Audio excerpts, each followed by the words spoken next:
Business with a servant's heart. Welcome to the podcast. Inspiration, motivation takes. Listen to the podcast. We're all about to talk about life. Our guests will share their life story. We want you to success in life and business. We're ready and we will start shortly. We're gonna talk about life. We're going to speak on business. You're gonna shine bright. We are going to witness. Business with a servant's heart. With hosts Steve, Ramona, and Ray. Inspiration, education talks. Listen to the podcast. Steve, Ramona.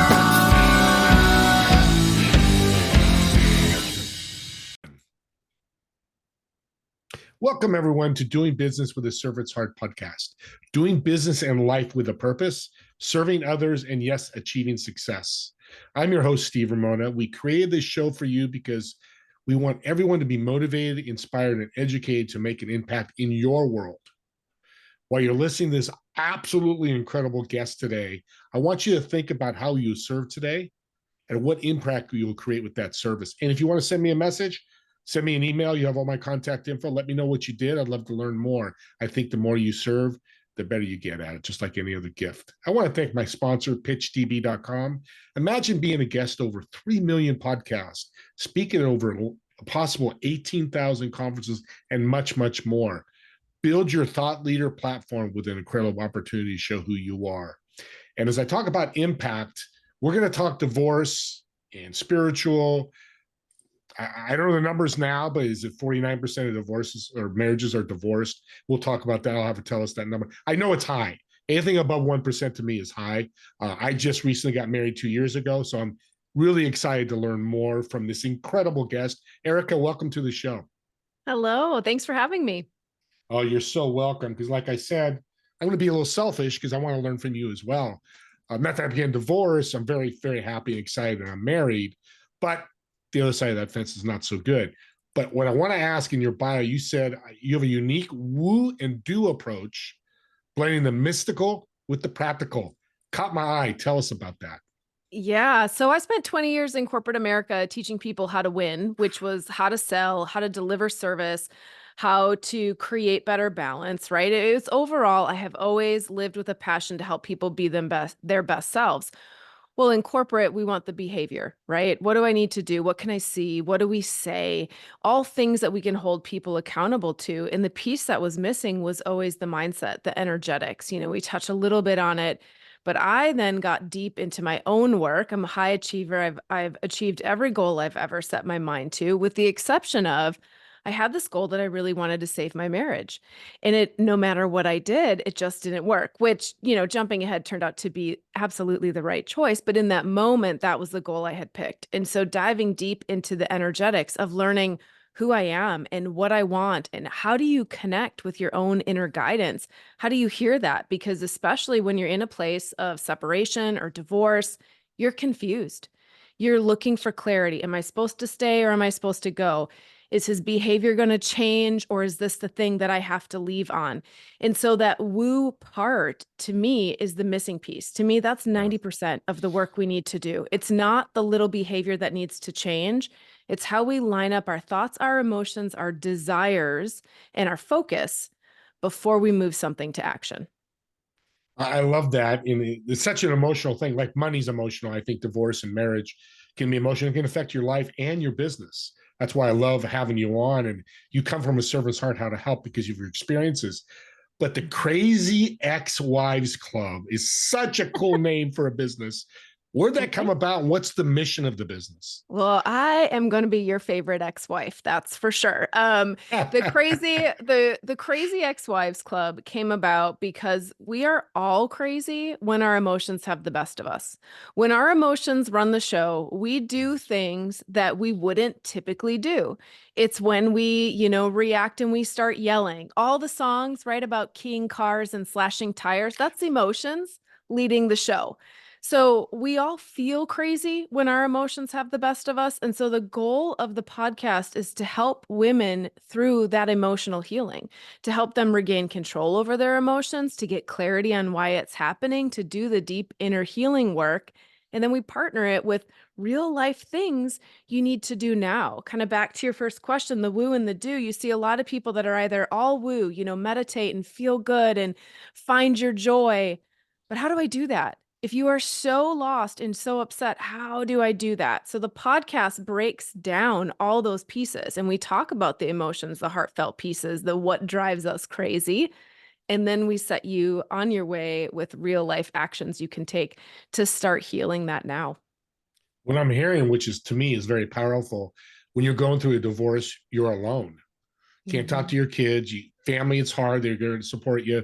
So you kind of are that person alongside me, your podcast, to help questions get answered. Why am I feeling this way? Why am I drinking more? I want to get into all that detail, but I'm sure that happens. 100% does. Am I hearing that's what the podcast can do for people?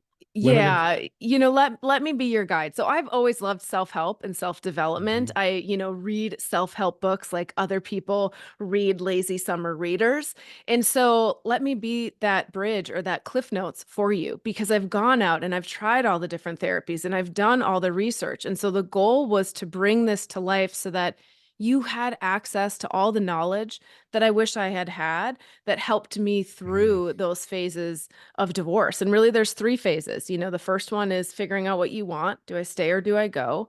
Then, when you've made the decision, defining who you are. Who are you now that you're not a wife? Who are you now that you're not this other role that you used to be? And then the third phase is learning how to thrive in your new normal. How do you now live a happy, healthy life in a bunch of conditions that are different? If you're co-parenting, or maybe you're down to one payroll instead of two payrolls, like all those things, how do you thrive? You said something earlier that really caught my ear, which was really important. I think people need to understand is you didn't say blessings, but it says my divorce was a positive thing for me. To me, I call it a blessing. Talk about that for somebody listening, going, Erica, you're crazy. I don't see that. I'm sure you were there too. And how'd you get to that point? Yeah, because I was, my life was run by fear. Before I found out about what was going on and before we moved into separation, I had moved into a place of trying to control all the details in my life in an effort to make things perfect. Because if things were perfect, then I could be happy. And really at the root of that was fear that I was going to be let down or hurt, or I wasn't going to get the things that I wanted. And so then the biggest fear ever shows up. The plan I have for my life is not going to continue in the way that I want. And so I was really resistant to thinking that this in any way, shape, or form was going to serve me. I was 35. I had a 4-year-old. We were trying for a second baby. All my life plans were like whoosh out the door. And so it took a while for me, probably about a solid year of me doing the work. I really started of doing the work to find a way to save it. But I ended up finding me and saving myself, finding my own worthiness, finding what did I really want in a partner? How did I want to be treated? How did I want to treat somebody else? What dreams did I have for my own life? And how did I want them to come together? And that's where it truly was a gift. It was. There were things, when the divorce was final, I committed to retrying all the things I had always said no to because I didn't know if I had said no because I was afraid or if I really didn't like something. And so without the safety net of a set partner who's always around to go to a movie with you or to go to a concert with you, I had to go back out and try all of these things. I fell in love with snowboarding and I started going to breweries and I did all these solo trips. And it just was magical to really have the time to find me again. How powerful is it? You had said earlier, I did the work because I would think you do the work and you've exhausted it and it's time to cut the cord and you got to go. For the audience, that's a powerful message. How important is that? Yeah, it's one of the things that I think surprised me is that I am one that when something hurts, I'm like, let's look at it, let's dig into it. I'm like a dog with a bone, right? I don't want to let it go until I've figured out what the solution is. And the part that surprised me was how often that healing cycle in the work was repetitive. was really a circle. It was layers. I got the first layer. I thought I fixed it. I thought I healed it. And all of a sudden, a couple months later, it bubbles up again. Mm. And that's what led me into a lot of alternative healing practices, because talk therapy only gets you so far. You can talk about it and clear out. I talk about it. It's like your grass. Okay. If you mow the lawn, it looks better. It looks better for a little while Mhm. until everything starts growing up and then the weeds pop back up. And if all you do is mow it off, talk therapy it off, okay, it looks good for a little while until all those things start to bubble up again. And if we can't get to the root, if we can't get to what the real thing is, which probably happened years ago, which is probably some unmet childhood need that you're trying to fulfill through your current relationship, we can't move past the work, the healing cycles that need to happen. But when you get through them, the feeling of bliss that comes with doing that deep work of really looking at the pain is indescribable. It is such an amazing feeling. And it's positive what you're saying, but let's go a little negative in a good way. What is the hardest part about your healing journey then? Yeah, the hardest part was how often it continued to come back and almost, I'll use the word haunt me. You know, I did this already. I've already journaled it out. I've already ugly cried on the floor. Why does this still hurt? Because you'll do the work and you get through it and you're like, okay, I did it. It doesn't hurt anymore. And something again triggers you and you do the work again. And that is the hardest part. That I remember years after the divorce, I was now moving into a new healthy relationship. And so what happens? A relationship is a mirror. It brought back up a lot of places that I thought I had healed, that I had dealt with. But now those fears, those insecurities were back. And I remember talking with another coach, and she's like, girl, you know what to do. You just have to do it. And that's kind of, again, that woo and that do, right? With the woo, the feeling, I see the feeling. What do I have to do? The same steps. I've got to acknowledge the fear. I've got to get to the real reason that I want this thing changed, and then challenge the thoughts. These fear-based thoughts are just little smoke and mirrors in our mind, trying to keep us small, trying to keep us somewhere else. And the cool part is that the more you do it, the easier and the faster it gets. And so versus before, one of these things might come up, I might get triggered, my heart's hurting, it might be days that I'm upset about it. Now it might be 5 minutes. And so that to me is, if I just got to put a downer on it, the reality is that this stuff will stay with you forever. When your heart gets that hurt, it is always there, but you get better at being able to deal with it and heal the pain and move on, to see it for the falsehood that it is, to not let it ruin your day, and to choose the thoughts that you want to stay focused on. Business, I talk about taking action. Inaction is the worst thing you can do. It sounds the same, and business and life definitely mirror each other. And that's when you're saying the woo and do, take action, even if it's hard and might take you longer. I love that. That's a great tip, audience, that you need to learn or need to take and understand. What do you wish more people understood about divorce? I wish that they understood that. Ooh, there's probably two that just popped up. I had one and now I got two for you. But the first thing that I would want them to know is that it truly is a journey.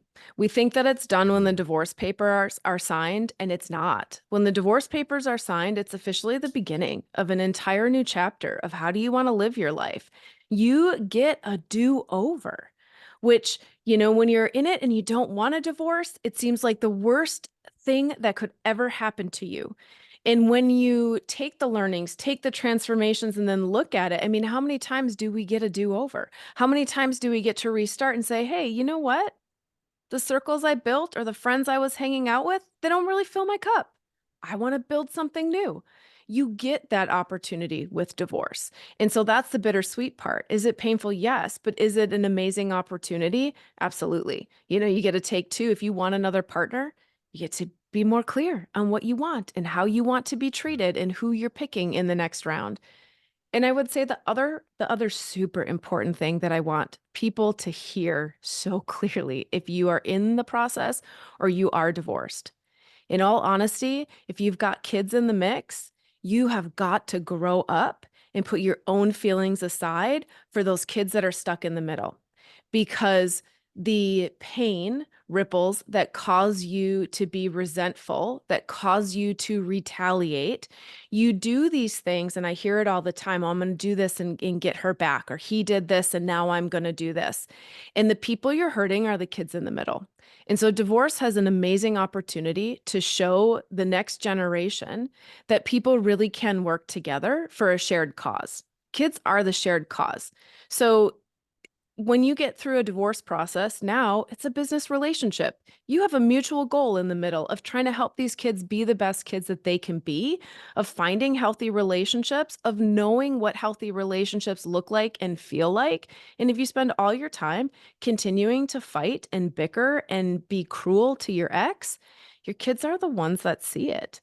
And the only people who can stop it are the parents. The adults in the divorce have got to stop acting like kids and just own their hurt, do the work, and choose to show up a different way. Where were you 50 years ago? Because I'm a child of a divorced parents, and it would exactly the way, I'll be very transparent. And, I know, and you bringing back feelings right now that I had, which are great, because I think what you're telling me, awareness through all this, is a big part of it. Yeah. And in fact, the biggest thing, like if I had to pick one big lesson, one big value that divorce taught me, it would be the ability to extend grace. And so that has become really my word. I didn't realize it was one of my core values until I started going through this process, because I was like, oh, it's love and it's abundance. And I was like, it is grace. It is to be able to sit in a place and say, you know what, we're both hurting. And instead of me acting from a place of hurt and retaliating against you, I'm going to give you a little grace. I'm going to give you a little pause. I'm not going to step into it, because when I'm hurting, that's how I want somebody to treat me. And so in all of these situations, when people show up and they're like, but he's doing these things. And I go, and he's probably doing them because he's hurt. And he's probably doing them because he's got his own things, whether or not he knows it. And so that ability, just in society in general, can we give people more grace? Somebody cut you off. We don't know what's going on with them. Somebody didn't hold the door for you. Well, can you hold the door for the next person? We can absolutely change how everybody is showing up when we learn how to give grace. And it doesn't mean that you think that their behaviors are okay. It doesn't mean you're willing to tolerate disrespect in your life, but it does mean that you're just saying, okay, I get it.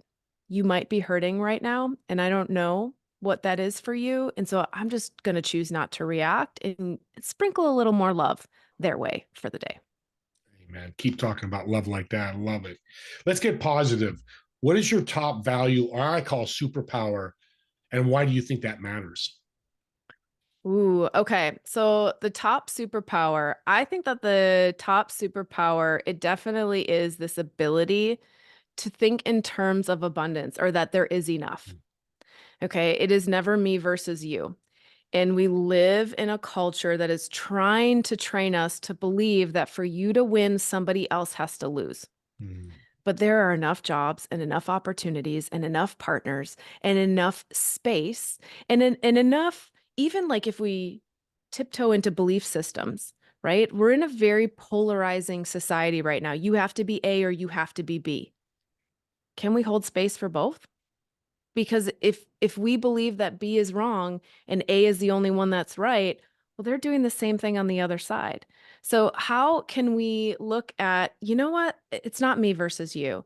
There's enough for everybody. And when you really tap into that feeling of, I'm going to be okay, there is enough for all of us, that ties directly back into that grace. You're then able to extend that grace because you know that you're not fighting for the same, slice of pie.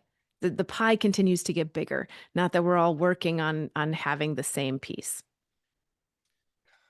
You're blowing me away right now, Erica. This is a rock star in a tough, emotional, I don't want to say industry, but situation happens in our life. I love this, and I'm learning so much. What came to my head was these people that use divorce as a get out of jail card, and probably the wrong one, but you get what I'm saying. An audience, hey, I could marry Erica, and no, I could just walk into the courthouse, file paper, and just divorce. You see people 4, 5, 6 divorces. Yeah. Speak on that. I know it's a tough subject, but speak on that. Yeah. So I think when you get into a place where you see people with multiple divorces, it is, there's two things going on. First, this is a person who so wants to be happy. They so Mm, are looking for the thing that is going to make them happy. Because every time you're new in a relationship, before you really learn who somebody is or how you're different, you're like, you're in love, right? Being in love just is a thing, a condition that makes you so excited, you can focus all that love and abundance on. Now if we get real into the woo, that person doesn't need to be there for you to feel that way. And so, like, one of the woo tricks would be, what else do you love in your life outside of a partner to be able to cultivate? How do you stay in that feeling of always yeah. being in love and abundance? But we'll save that for a different episode. This one, somebody really, really wants to find that person. Maybe they are a hopeless romantic. Maybe they just really like having partnership or somebody else to help out. But when you see the repeated divorces, then what I see tied into that is someone who is also running from the feelings and the healing work that needs to be done.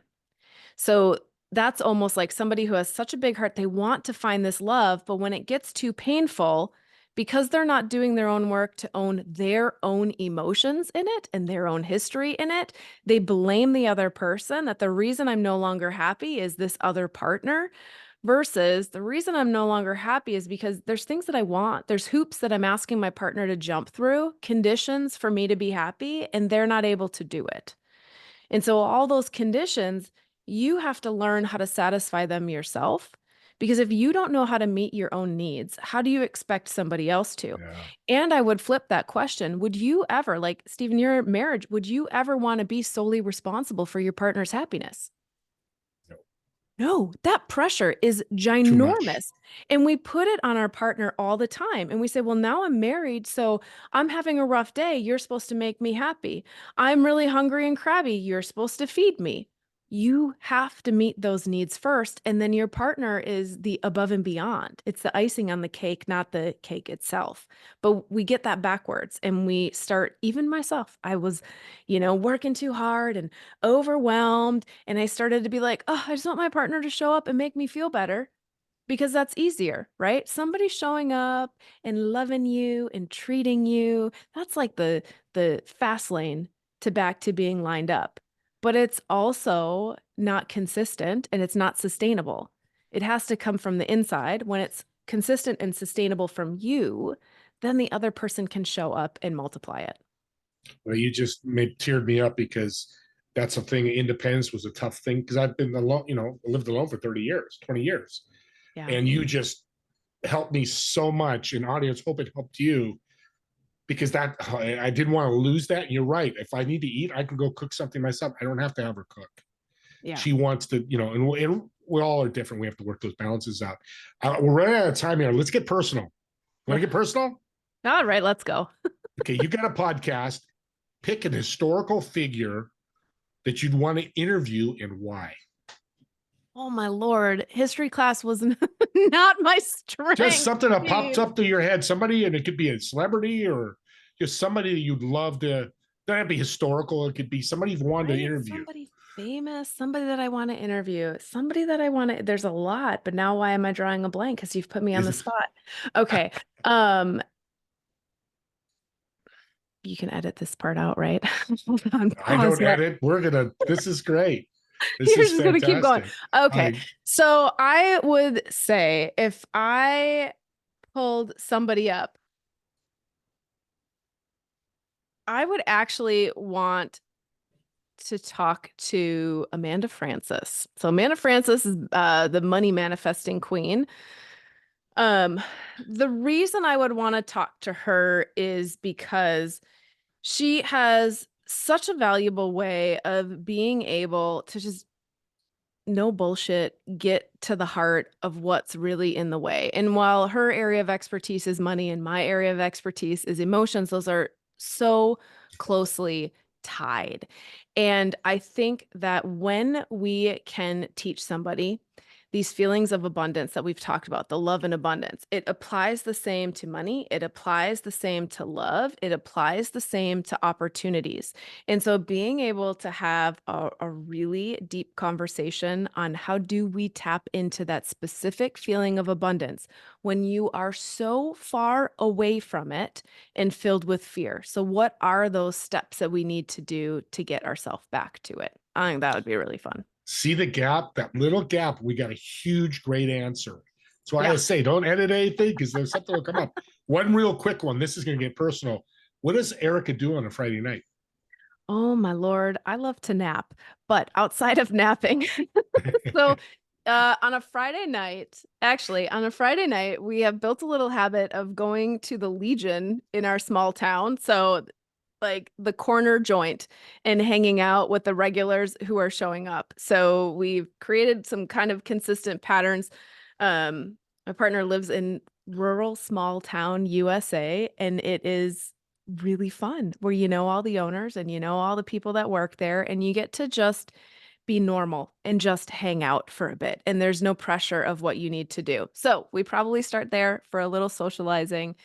And then either we are down to one of the other places to hang out, or we are just back to relax and unwind, because by Friday, I work hard. Monday through Thursday is like pushing it, 10-hour days, getting everything done so that I can then enjoy my weekend. That's a great answer. It sounds like a wonderful Friday in my book. Yeah. How could be, and this has been incredible show. Audience, you've just been treated like there's no, this is Christmas on May 22nd. So thank you so much. How can people reach out to you? Because I know people want to. Yeah, absolutely. You guys, you can find me at the Crazy Ex-Wives Club. So the website, same name, Instagram, Facebook, the podcast is under the same name, and my DMs are always open. So I invite you to come over to follow, to slide into my DMs, send me your questions. I love to hear from followers on what they're struggling with, because then I can use it and create content specific for you. So when you're showing up, somebody was in there today and they're like, oh my gosh, I'm struggling with this. And I'm like, beautiful. Guess what's going to drop at 3 p.m.? A reel specific to give you the tools to be able to move through it. So the crazyexwivesclub.com, same as Instagram, and the podcast. You guys can find me at any of those places. Audience, you can see why I was so excited to have her on, because that is a true servant's heart. And we need more of that in this world. God bless you and thank you. Audience, there were so many tips put out in this show today. I know people go, they're too long, these podcasts, but you might miss out on something that could change your life. Remember, if you're not going through your doors and you're not female, like I'm male, I know there's some women. I actually wrote a couple of women down I'm going to introduce her to. So this is not just for you, but it's for the people in your network, in your family, and your friends that she can help. So use the forward and reverse buttons to take 5, 6, 8 minutes of this show and share it with somebody, or listen to it or watch it over and over again. And then DM her and tell me you DM'd her and ask her those questions. She just opened the door for you. And that's why I love her. I actually do love what she's doing. Don't forget about my TV show, Together We Serve, every Friday at 2 p.m. Pacific, 5 p.m. Eastern.